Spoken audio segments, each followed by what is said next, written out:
Democracy government of the people by the people for the people. কে বলেছিলেন এই সংজ্ঞাটা? আমেরিকার 16তম প্রেসিডেন্ট আব্রাহাম লিঙ্কন, একজন মুচির ছেলে। সেই গণতন্ত্রের কি আছে? আপনি নিশ্চয়ই বলতে পারেন আমি কম বেশি শিক্ষিত। অবশ্যই কিছু শিক্ষিত। আমার হাতে কি রিক্সা? কেন? আমি ভালো কিছু করার কি আমার যোগ্যতা নাই, দক্ষতা নাই? আছে, কিন্তু আমার যাচাই বাছাই করার আমার প্ল্যাটফর্ম পাই না। তার আগে ওনারা খেলা শুরু করে দিয়েছেন, খেলা হবে খেলা হবে। আরে কি খেলা হবে? আপনি কি খেলতে চান? আমরা তো এই দেশের জনগণ, সাধারণ মানুষ। দেশ স্বাধীন হয়েছে, এই স্বাধীনতার দলিলটা কার কাছে আছে?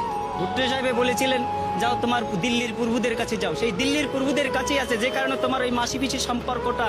আমরা ইলিশ খেতে পারি না, তুমি পূজার সময় 35,000 টন দাও, বৈশাখে দাও, আর ইলিশ দিয়ে তোমরা খাইতে চাও।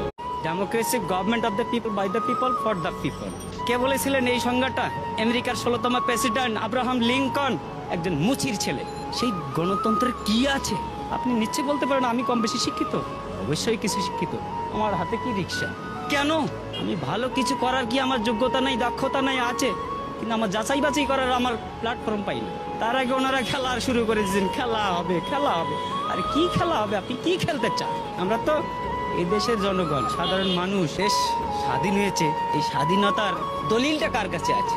ভুট্টো সাহেব বলেছিলেন যাও তোমার দিল্লির প্রভুদের কাছে যাও। সেই দিল্লির প্রভুদের কাছেই আছে, যে কারণে তোমার ওই মাসি পিসি সম্পর্কটা। আমরা ইলিশ খেতে পারি না, তুমি পূজার সময় 35,000 টন দাও, বৈশাখে দাও, আর ইলিশ দিয়ে তোমরা খাইতে চাও।